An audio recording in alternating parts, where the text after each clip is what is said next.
All right, what's up, everybody? Hey, it's your girl, Ariella Blu. Thank you all for tuning in and joining us today for the Ariella Blu Effect, Artists, Extraordinary People, and Business Spotlight here on 2 Facebook live stream platforms, y'all, and the Blog Talk Radio here in Vegas live. So let's get started, you guys, today.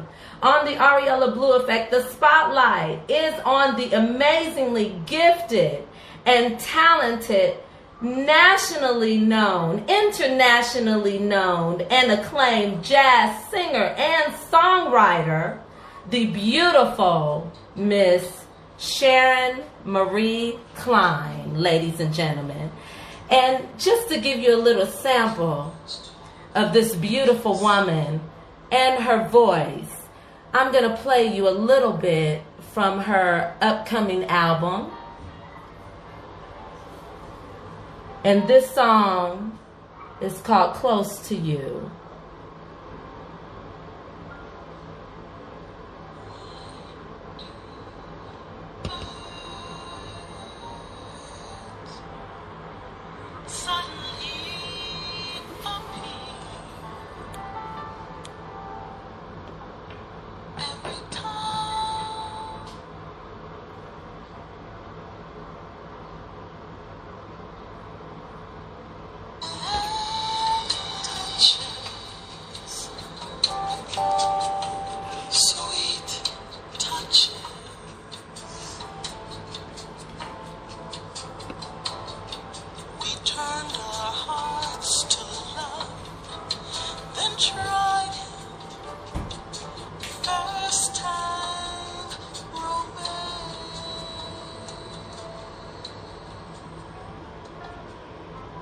Ladies and gentlemen, that is the sweet, beautiful voice of the internationally known and acclaimed Sharon Marie Cline.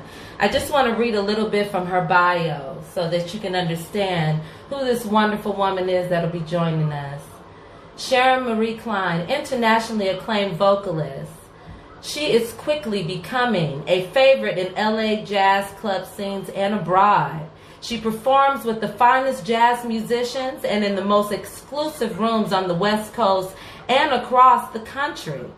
Elegant song styling, caked by sultry, smoky voice, this jazz siren harkens back to the vintage days of Sarah Vaughan and Phyllis Hyman, yet offers a fresh, contemporary touch to the beloved American songbook and Broadway standards.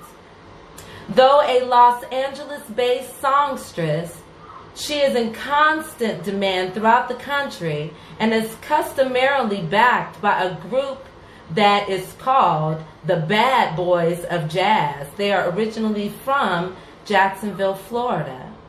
Sharon has shared the national stage with such wonderful, amazing legends and icons as Tony Bennett and Nancy Wilson and Chris Botti, to name a few. Her critically acclaimed album, This Is Where I Wanna Be, has enjoyed extensive international airplay, paying tribute to not only the American songbook and Broadway, but includes a few magical original pieces as well, receiving wonderful reviews. Sharon's great example of a singer. She's a great example of a singer who knows how to bring an audience into her universe. She wins her way into your heart the first time you hear her. That is from the LA jazz scene. Carrying on smoky voice tradition of an artist like the late great Sarah Vaughan, her phrasing is inventive, often creatively arresting. Her interpretations are molded emotionally and musically rich.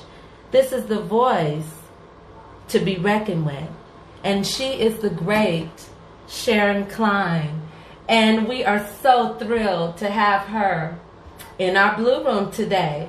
So we are excited and happy to celebrate and honor and tell the world a little bit more about this beautiful woman. So I want to jump right in there. Welcome, welcome, beautiful queen. Are you there, Miss Sharon Marie Cline?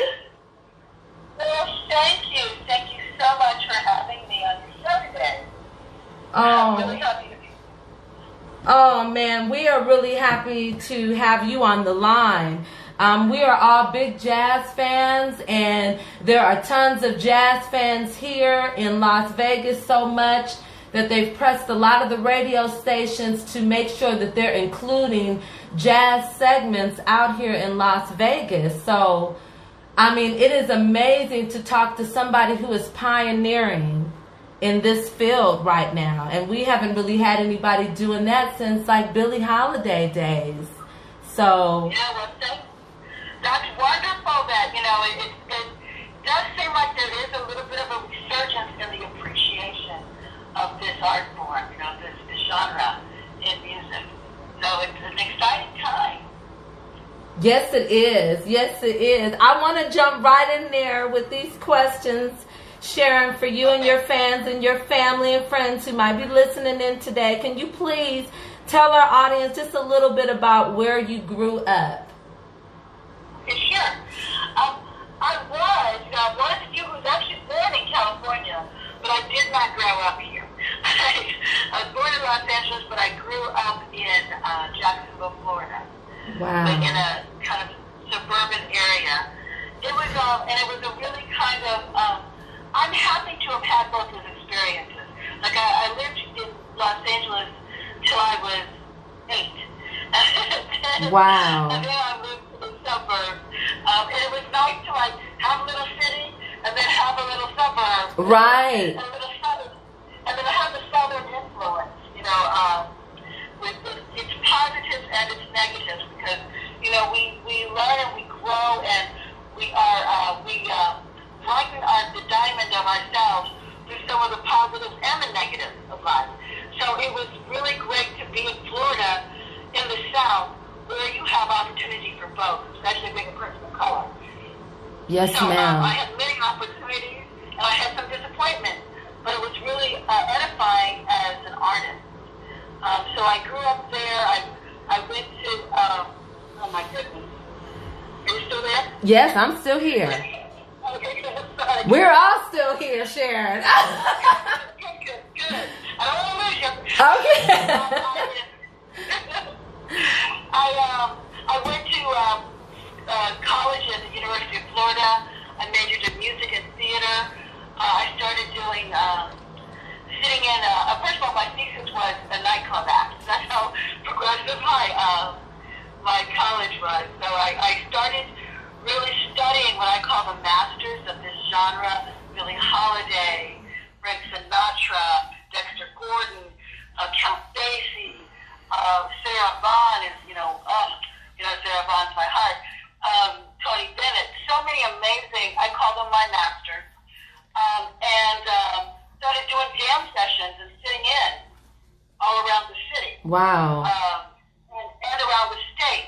And, that's where you build your chops, by just getting out there and doing it. Right. Speak on that, Sharon. That is so true for a lot of young people who think that they want the instant fame. It doesn't happen like that. You got to put in the work, right? Yeah, there's a lot of work. I spent many a day and night in the practice rooms in my college, singing, working on different riffs, or, really trying to find my placement and how to express emotions in my voice. I mean, I've spent hours and hours and nights and tears and just really finding my voice. Right. Which is also a journey of any young artist, because we'll have so many influences, and then we also have so many people who try to change tell us how we you. should Yeah. And so the journey is to just keep at it and find your own authentic voice. I mean, take the input, obviously. Take the training, necessarily. But the practice is the only way to really find your authentic voice. Yes, ma'am. That is so true. What age were you, Sharon, when you knew that you had a gift for singing. And do you have any other hidden gifts that we don't know about?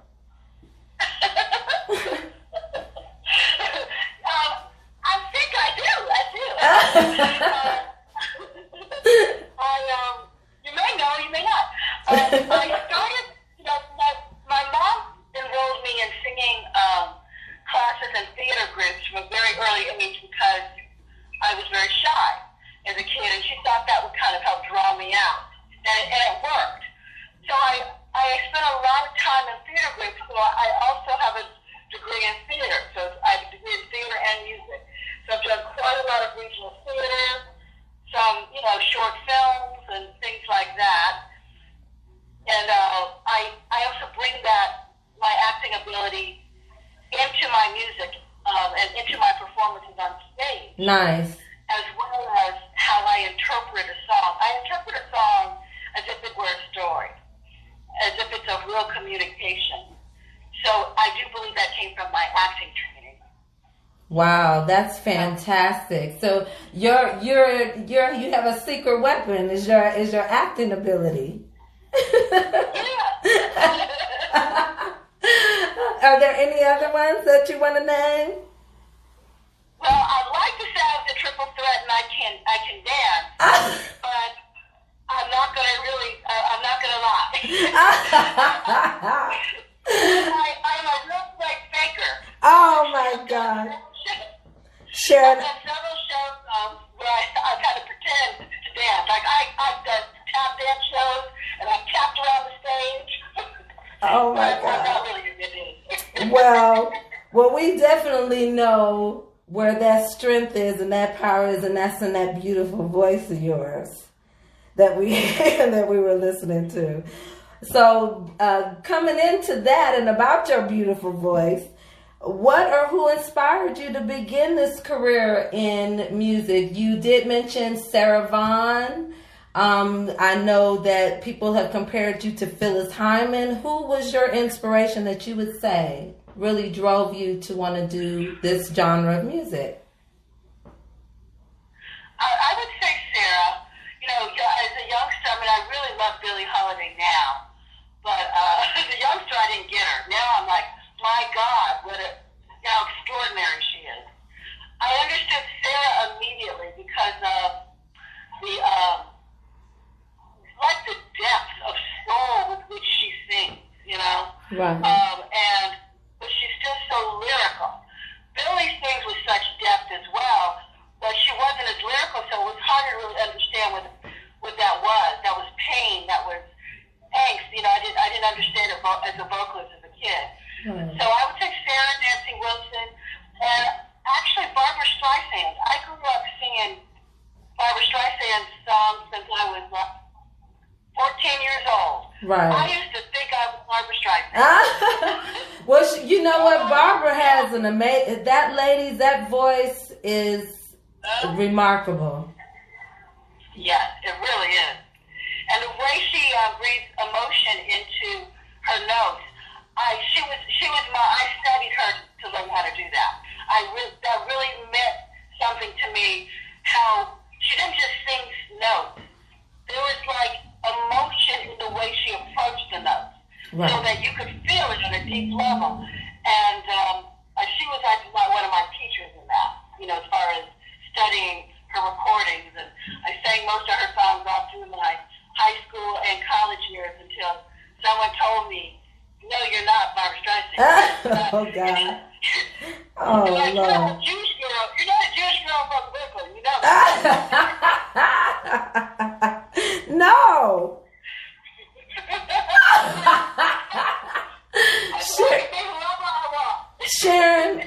Sharon, are you sure you didn't study comedy too? Because you may have missed your calling as a stand-up comedian, sis.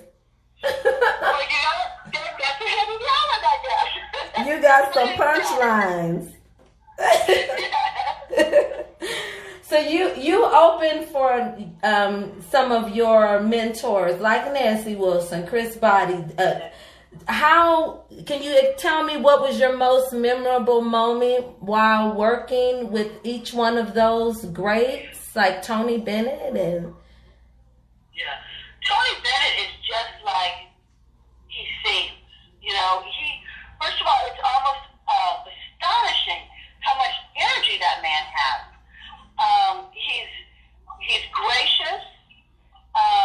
He's funny, and he's a master class in praise. And it was an extraordinary experience to actually get to play on the same bill as him. He was very complimentary, and encouraging. So that was the highlight of my career. Wow. Did you learn anything special while watching his performance that you could take away? Yeah, I think so. There was like just an ease that he brings, that he exudes, that when he's up there, that like it's effortless. That I started to relax into after watching him perform. Like you don't have to do to perform. You can just be. And that's what he is. He just is. And I learned that from him. And then like I said, he's also an amazing at phrasing, how he sings a line and it communicates something differently, the different ways he would sing the line. Wow. Music. I learned that from him. I got better at that after. You know, these are all gems that you drop in for people who Oh, good. These are gems. These are gems because, you know, you have people looking up to you, but you also looked up to other people that you learned from as well. So to get what was memorable to you and what was of value to you out of each one of these legendary icons is a gem. It is a gem. What about Miss Nancy Wilson? Most memorable moment while working with her? Yeah, she's probably my favorite. There's no one with greater poise and stage presence than Nancy Wilson. Which is really interesting. Wow. You know, there's just a regality that she had on stage. And a sense of, you felt like a sense of support. You felt a sense of support. And like, you know, you got, you know, like she was proud of me. You know? Wow, that was wonderful. It made me, you know, so wonderful. It just made me more in awe and in love with her. Yet again, she's another master class in phrasing. Just the way she could tell a story with a song. You know, guess who I saw today was a great study in that. You know, wow. How she uses her voice to just draw you into your story, and I'm grateful if I can achieve even half of that. Wow. You know, when I sing a song. Yeah. Wow. Thank you for sharing that with us. Definitely, that's a gem. Can you, Sharon, briefly tell our audience about your passion for your new album project, the name of that project, and your single? And why is it so important to you? Sure. You want to hear about the single that you just played close to you? Yes, I want to hear about you. I want to hear about both. Can we hear about both, possibly? Okay. I don't know how much time you got, but I got you for a few more moments. I really would love to be able to hear that, and I know that our listening audience would too also, because they're online right now on Facebook Live, and they are listening. Oh, wonderful. So I can tell you about both. Close to You is a remake of the Burt Bacharach song performed by Karen and Richard Carpenter. They Long to Be Close to You. The thing that I like to do is I call it deranging. I like to take popular songs and kind of reimagine them and recreate them. And for me, Close to You, first of all, it is an honoring of Karen Carpenter, who had one of the purest She's voices. amazing. And, Yeah. you know, Wow. deeply moving voices of our time. Right. But the song for me, like, the version that was released was actually much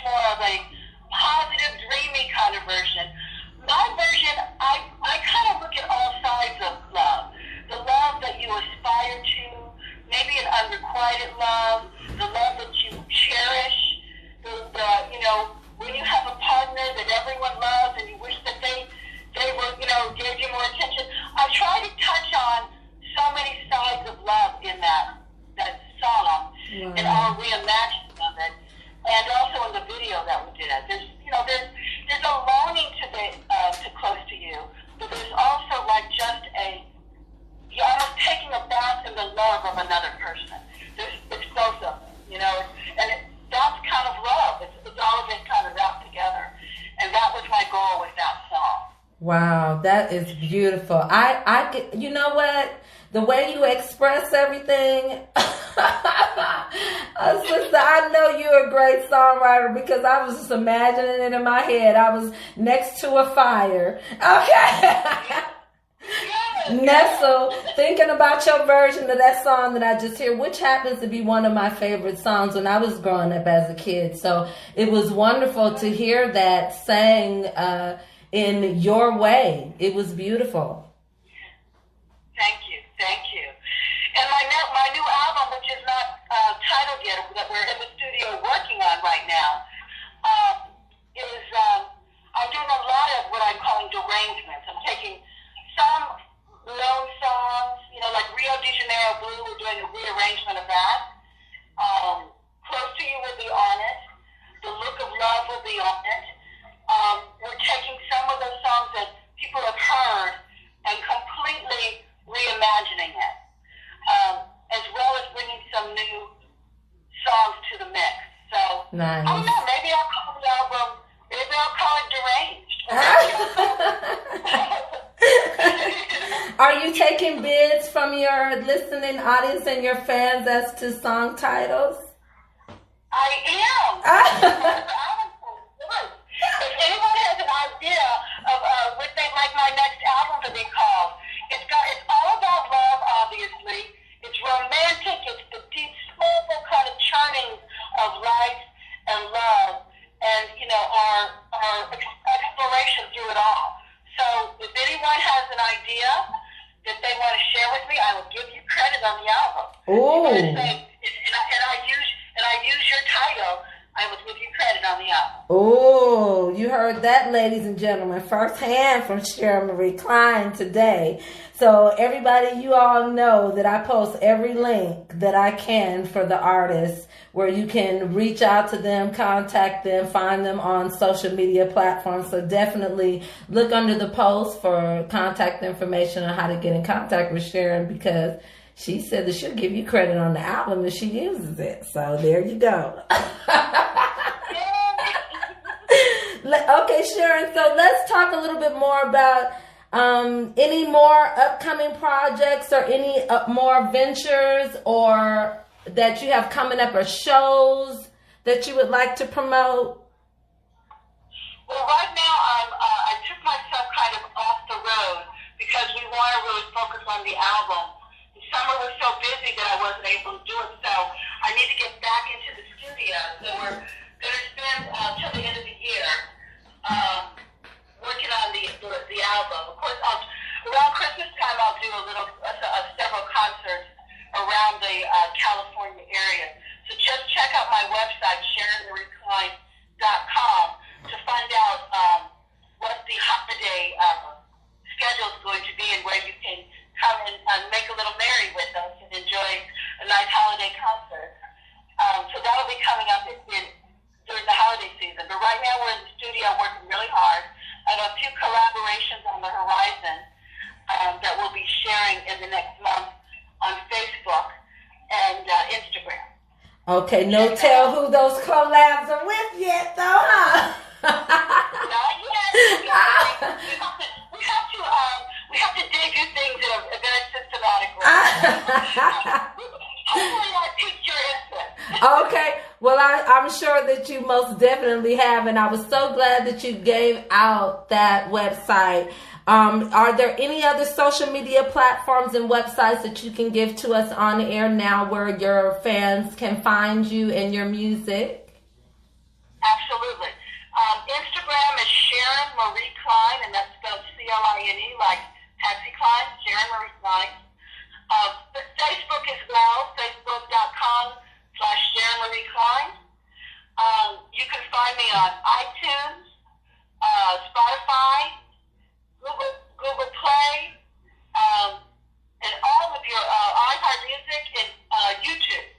all under Sharon Marie Cline. You will find my music everywhere. Hey now, I'm mad at you, sister, and I have a final question for you, and then I'll let you go because I know you're a very busy lady.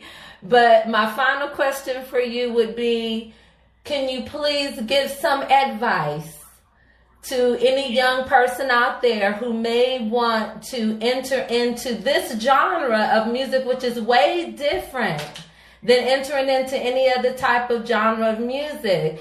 Can you please give some advice to your fans as to what they can do to kind of reach the level that you're at? Certainly. Well, it does help to study, to really take voice lessons. I study classically. Not everyone comes from that point of view. But really taking some voice lessons and really understanding your instrument is very helpful to the longevity of your instrument. So, although you're beginning, have a long vision so that, when you're 70, you can sound as great as you imagined you could sound in your 20s. Word. So, really take care of your instrument. I would also say study the masters like I did. Sarah, Nancy, Frank Sinatra's amazing for phrasing and timing. And if you want to swing, you need to swing with Frank. Diana Krall is great. Diana Krall is great for really understanding the sexy and the ease of the vocal expression. The smoothness. Yeah. Just whoever picks your fancy, whether it would be someone like I can't even think of her name right now. So I won't say she jumped out of my head, and I love her so much. Even if it's Phyllis Hyman. Even if it's Phyllis Hyman. Phyllis Hyman or Rochelle Farrell is the name I was thinking of. Okay. Got a huge multi-octave range like Rochelle Farrell and plays with her voice. Maybe you're more into like playing with your voice as if it were an instrument, and you might want to go that direction, or you might want to be a traditionalist like Ella Fitzgerald and then swing and scat your ass off. Oops, forgive my language. No, you're okay. You're okay. But study the masters, whichever direction you go, and study instrumentalists as well. That's really important. You learn a lot from listening to someone like Dexter Gordon and hearing what he does with the saxophone, how he feels the moment. Chet Baker, how he feels the moment, or plays with the notes, or plays with the melody with his instrument. You really want to teach your ears to hear on many, many levels. And that's what listening to an instrumentalist will do for you. Wow, that is some amazing advice.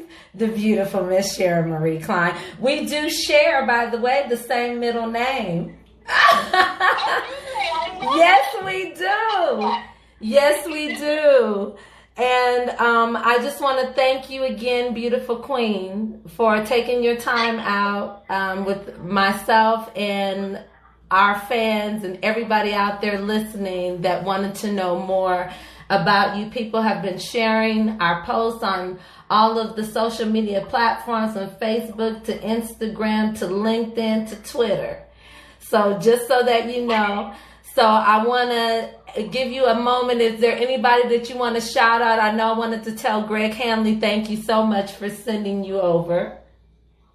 And I was going to say the same. Greg Hanley, making this connection. And I also would like it for everything. And I'd also like to thank my core band, the Bad Boys of Jazz, because I'm as good a musician as they support me to be, on stage and with my audiences. So that's wonderful. I really honor them. That's a very beautiful, humble thing to say, Sharon. You are a beautiful, beautiful person inside and out. I see that completely now, and I'm sure everybody can see that, and we'll enjoy you even more while we're listening to your music just by talking with you briefly, and we will hope that once your album drops and you have a name, that you will come back and share all that information with us. It would be my honor to do so. Thank you. Oh, thank you so much, beautiful, and thank you again. All right, you guys, this is our show for today. Thank you all so much for joining us on the Ariella Blu Effect Artists, Extraordinary People, and Business Spotlight. As always, love yourself and stay blessed. This is your girl, Ariella Esmeralda Blu. Y'all, until next week, we got Chucky Booker coming on.